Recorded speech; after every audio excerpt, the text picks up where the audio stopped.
जय गणेशाय नमः। जय माँ सरस्वती, जय माँ दुर्गे, जय माँ Baglamukhi. Ratio and proportion part 6। Part 5 तक 7-8 वाला का था, पार्ट 6 क्लास 10 वाला का है। रेशियो और प्रोपोर्शन एक हिसाब से टूल्स का काम करता है, आपके सीबीएसई में नहीं है। सीबीएसई में रेशियो और प्रोपोर्शन नहीं दिया है, आईसीएसई में रेशियो और प्रोपोर्शन है। आप जैसे जैसे आगे बढ़िएगा, कितना क्वेश्चन आपको ऐसा आता होगा जहाँ एक रूल का यूज किया जाता है, कंपोनेंडो एंड डिविडेंडो कर देता है, उसके बाद बगल में लिखा हुआ रहता होगा, देखते होइएगा, बाय कंपोनेंडो एंड डिविडेंडो। ये आपका कंपोनेंडो एंड डिविडेंडो जो आया वह रेशियो प्रोपोर्शन से ही आया है, ठीक है, वह रेशियो प्रोपोर्शन से ही आया है। सीबीएसई से इसका नाता नहीं है, क्लास 8 तक लिया, 9-10 में देना भूल गया, ठीक है, भूला कब पता नहीं, हाँ 10 साल पहले भूला, 10 साल पहले सिलेबस बनाया, 10 साल पहले भूल गया, आज तक उसको याद नहीं पड़ा। इस बीच में करोड़ों बच्चा निकल गया, उस बच्चा के भविष्य उसको क्या लेना देना। यही अपना सीबीएसई सिलेबस, उसका कमी गिनाने लगेंगे ना, अनगिनत है, आज तक किसी का नज़र उस पर गया ही नहीं। खैर छोड़िए, आपको अपने काम से मतलब है। रेशियो एंड प्रोपोर्शन पार्ट 6 में हम लोग आ गए, यह क्लास 10 के लिए है। हम यही कहेंगे, कुछ दिन पहले तक आईसीएसई में भी क्लास 9th में भी था, अब शायद उसको भी हटा दिया है 9th को, वो भी सीबीएसई के बराबर में करना चाह रहा है धीरे धीरे। लेकिन हम 9th-10th दोनों को कहेंगे इसको। देखिए, जो फाउंडेशन वाला है 8 से 9 में जाने वाला है, ठीक है, जो फाउंडेशन वाला अब टेस्ट होगा उसमें भाग लेने वाला है, उसके लिए अच्छा है, उसको देखना ज़रूरी है। हम लिखेंगे लेकिन 9 और 10। आज मेरा पहला पॉइंट इसमें है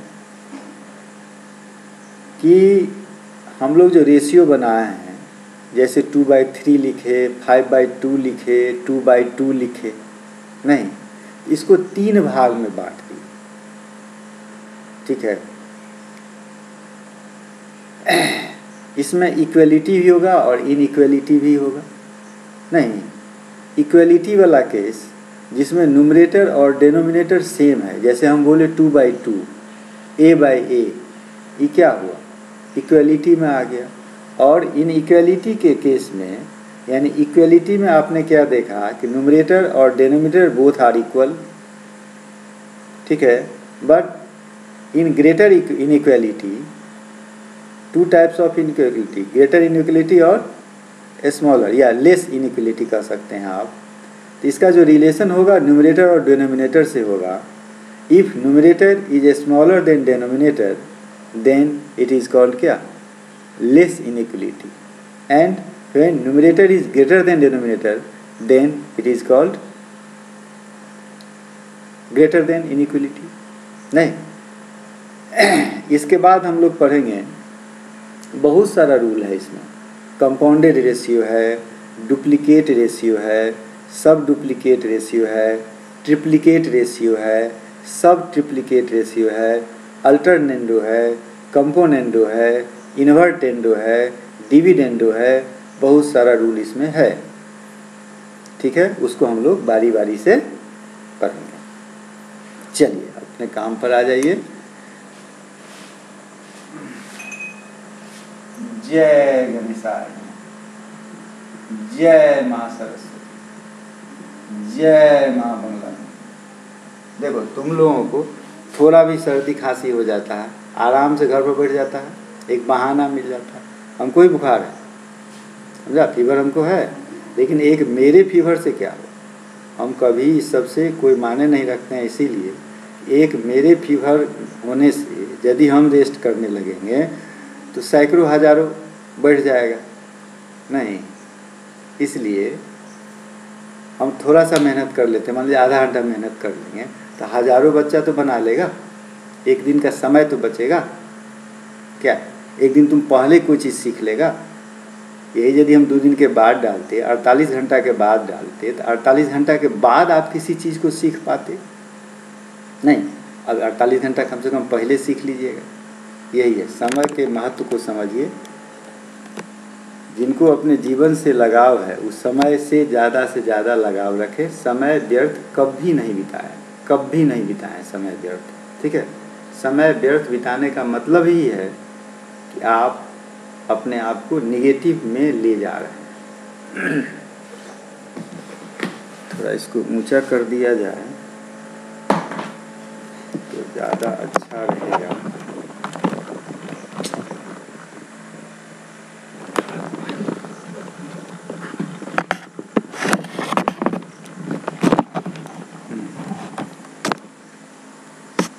ठीक है,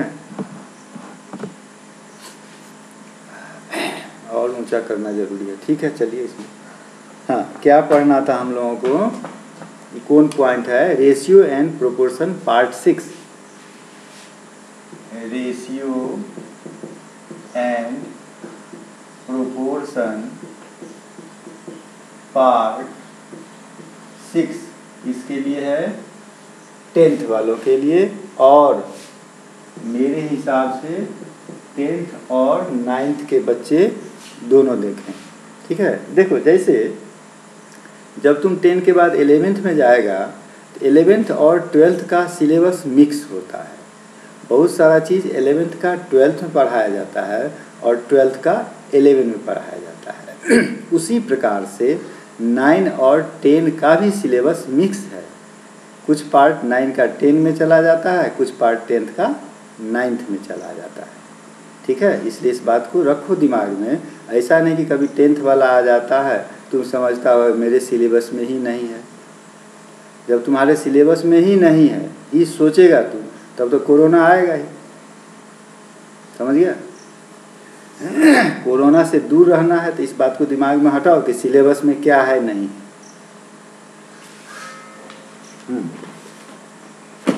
पॉइंट है मेरा क्या? रेशियो ऑफ इक्वलिटी या इनइक्वलिटी। नहीं, इन पॉइंट है हम लोगों का। पॉइंट है रेशियो ऑफ इक्वलिटी और इनइक्वलिटी। इनइक्वलिटी, ठीक है। तो रेशियो ऑफ इक्वलिटी में तो पहले बता दिए हैं, रेशियो ऑफ इक्वलिटी ही पहले ले लो। कहता है numerator is equal to denominator. जैसे 2:2 नहीं हो गया, A:A, ये क्या हो गया? Ratio of equality. और रेशियो ऑफ इनइक्वलिटी जो है यह 2 टाइप का होगा। रेशियो ऑफ इनइक्वलिटी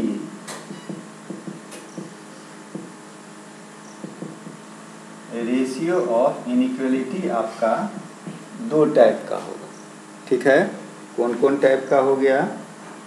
एक हो गया आपका ग्रेटर इनइक्वलिटी, एक का नाम हो गया ग्रेटर इनइक्वलिटी और दूसरा का नाम हो गया लेस इनइक्वलिटी। तो ग्रेटर इनइक्वलिटी में क्या होगा?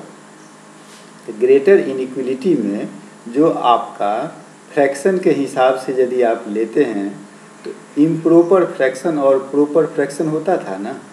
नहीं, तो जो इम्प्रॉपर फ्रैक्शन के फॉर्म में होगा, यानी कि numerator is greater than denominator होगा। Numerator is greater than denominator यह किस केस में होता था? फ्रैक्शन के हिसाब से इम्प्रॉपर फ्रैक्शन में। जैसे हम ले लेते हैं 5/4 यानी 5:4, ये कहलाएगा ग्रेटर इनइक्वलिटी। और लेस इनइक्वलिटी में numerator is smaller than denominator यानी प्रॉपर फ्रैक्शन में आता है ना, क्योंकि numerator is less than denominator. जैसे 2/3 यानी 2:3 हो गया। समझ गए बात है। अब हम आ जाते हैं जो कुछ प्रॉपर्टीज वाला है बोले हैं ना उसमें, ठीक है।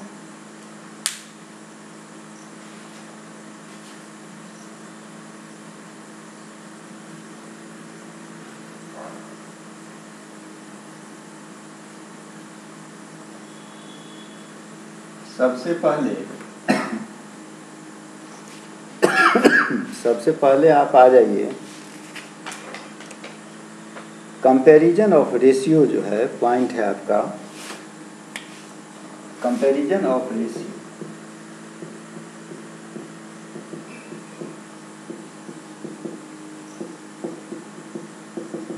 इसमें पहला पॉइंट है कंपाउंडेड रेशियो। पहला पॉइंट क्या है? Compounded ratio.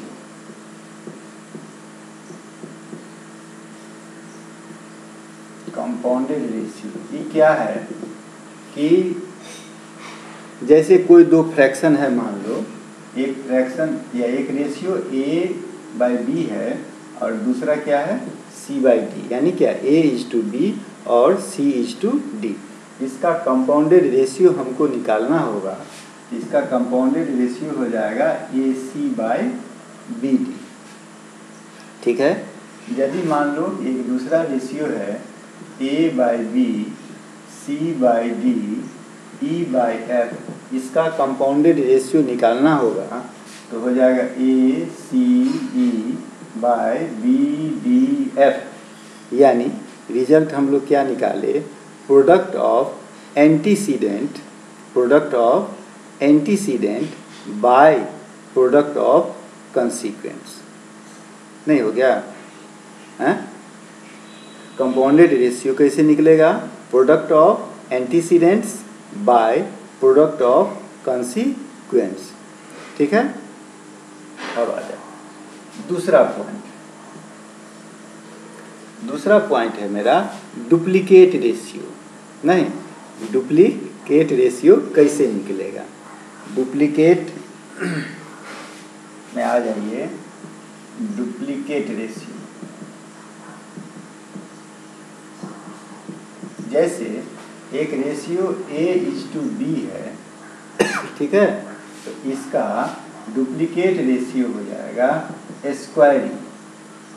Squaring of antecedent and कंसीक्वेंट।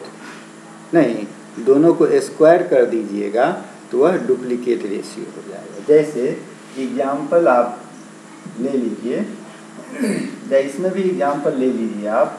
जैसे एक है 2/3, ठीक है, दूसरा है आपके पास मान लीजिए 4/5, तीसरा है 6/7।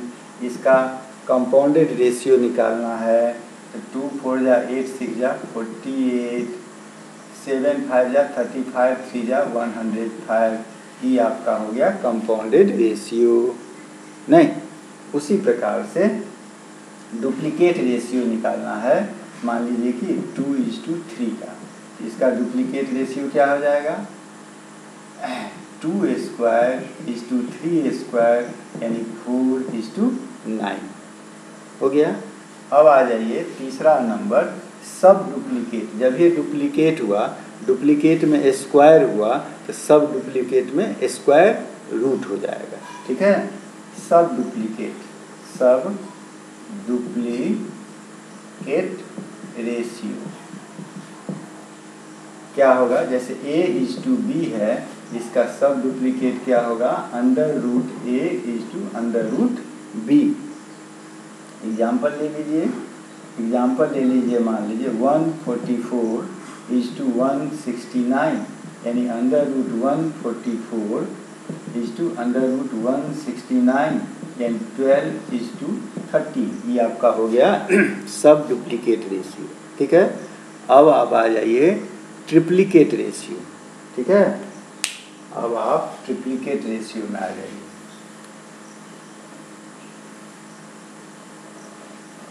कोई बड़ा चीज़ नहीं है, लेकिन है तो नया, सिलेबस में नहीं है, इसका हमको यूज करना है। क्या कितना नंबर लिखे थे? कंपाउंडेड, डुप्लीकेट, सब डुप्लीकेट, 3 ठो लिखे थे, चौथा लिखिए ट्रिप्लीकेट रेशियो।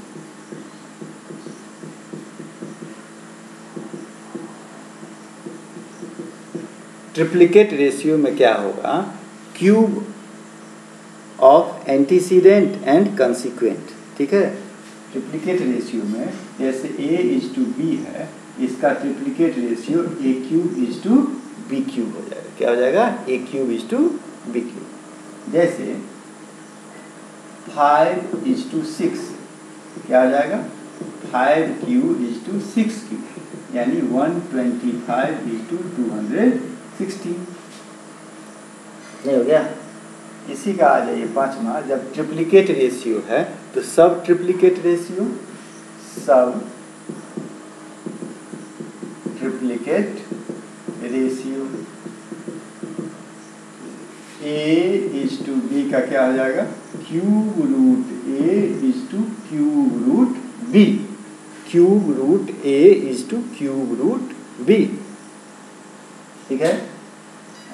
जैसे ले लीजिए आप 512:729, नहीं, इसका सब ट्रिप्लिकेट निकालना होगा तो ⁴√729 यानी 8:9 नहीं हो गया। ये मेरा हो गया सब ट्रिप्लिकेट रेशियो। 5 हो गया। अब आ जाते हैं हम लोग 6 में। 6 में है मेरा रेसिप्रोकल रेशियो। 6 में क्या है, reciprocal ratio. Reciprocal ratio, reciprocal बच्चा से पढ़ते आ रहे हैं, यानी क्या, उल्टा। A:B है, इसका हो जाएगा B:A।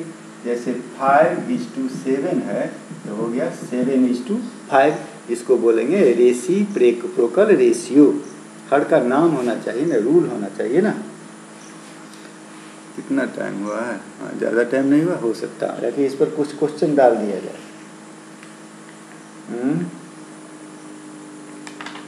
हाँ, इस पर कुछ जो है क्वेश्चन डाल दिया जाए, उसके बाद फिर हम लोग आगे बढ़ेंगे, ठीक है। इस पर कुछ क्वेश्चन हम आपको डाल देते हैं, उसके बाद आगे बढ़ेंगे। छोटा ही पॉइंट है, कोई दिक्कत नहीं, इसी में थोड़ा सा क्वेश्चन का यूज कर लिया जाए, क्योंकि टाइम 10 मिनट में होगा। प्रॉब्लम्स क्या, तो सब में आपको हम एग्जाम्पल बता दिए, सब में आपको एग्जाम्पल बता दिया गया है, ठीक है। क्वेश्चन नंबर 1 में आ जाइए आप।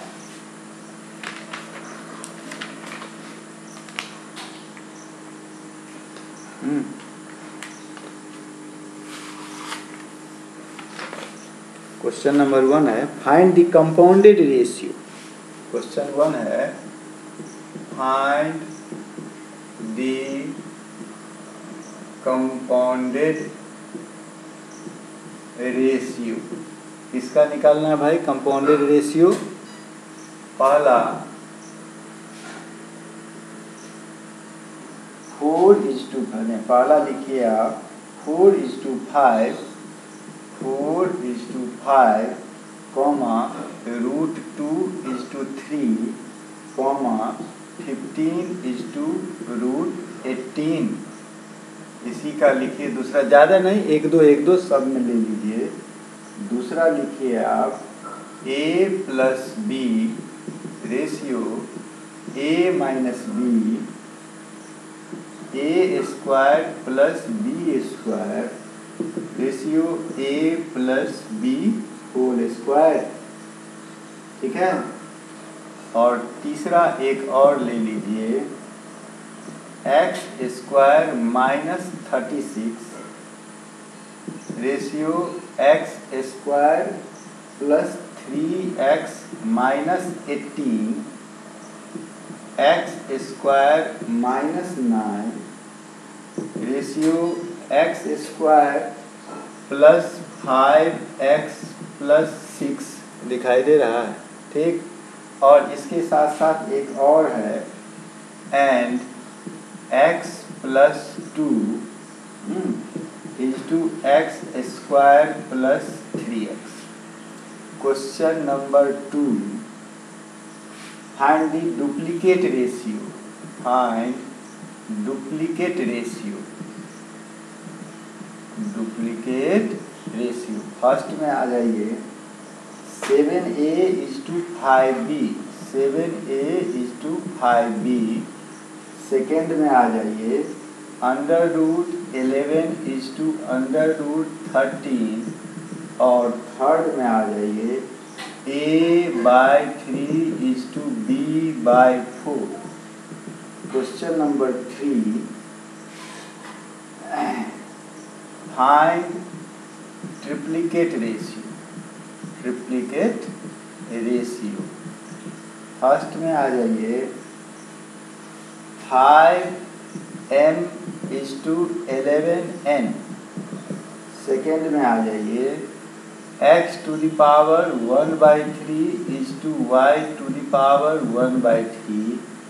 थर्ड में आ जाइए ab/2/3:ba/2/3। खाली यहाँ b का है और यहाँ पर सिर्फ a का है, पूरा का नहीं है क्योंकि ब्रैकेट तो नहीं है।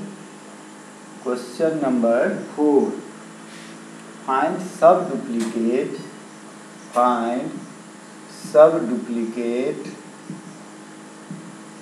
हाँ दिखाई दे रहा है, हाँ सब डुप्लीकेट। पहला आइए x⁻8⁴16y⁴। दूसरा आइए 1/400:1/900। तीसरा में आइए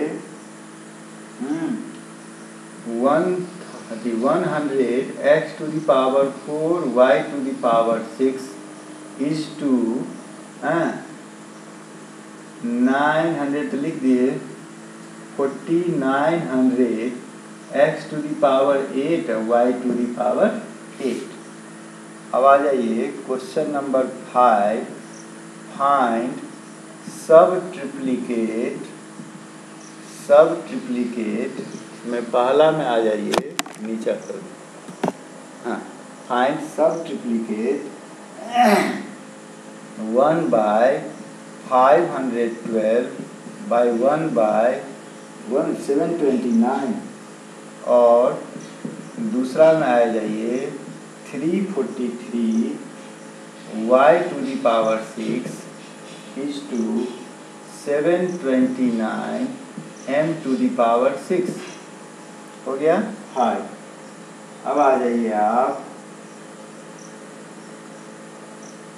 कौन बड़ा है कौन छोटा है, ठीक है, कौन बड़ा है कौन छोटा है इसका काम आप पहले कर चुके हैं, ठीक है, इसका काम पहले ही कर चुके हैं। अब इसमें एक आध वो क्वेश्चन डाल दीजिए, थोड़ा सा इतना डायरेक्ट क्वेश्चन हो गया नहीं, बच्चा वाला ही इसको हम कहते हैं क्योंकि जो फॉर्मूला है उस पर क्वेश्चन डायरेक्ट मिल गया तो बच्चा वाला क्वेश्चन। आप 10th में हैं, अब थोड़ा सा आप दिमाग लगाइए।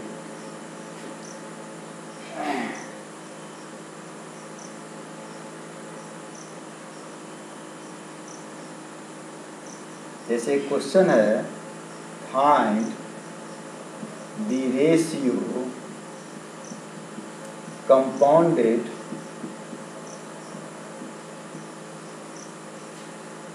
of 25:18, the सब डुप्लीकेट रेशियो, सब डुप्लीकेट रेशियो दिखाई दे रहा है, सब duplicate ratio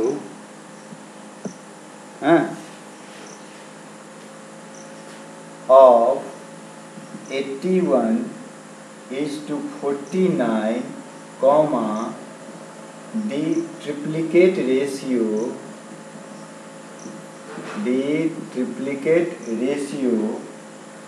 of 2:3 and duplicate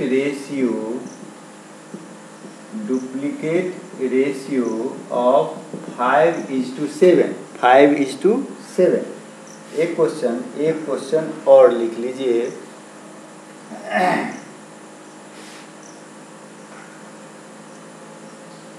दूसरा क्वेश्चन है, if 2x + 3 = 5x - 38 be the duplicate ratio of 2:3। Duplicate ratio of, गलत हो गया, √5:√6, हाँ, देन फाइंड x। ठीक है। और लास्ट क्वेश्चन नंबर 8 है आपका। क्वेश्चन नंबर 8 है कि if 3x - 7 = 4x + 3 is the sub-triplicate ratio of 8:27, then find x। 8:27, then find x। यही आपका 8 क्वेश्चन हो गया। बस इसके बाद फिर हम आगे बढ़ेंगे, आगे फिर रूल बताएंगे और उसमें फिर आपको क्वेश्चन देंगे बनाने के लिए। इसको तब तक आप बना लीजिएगा। जय माँ बंगला मुखी।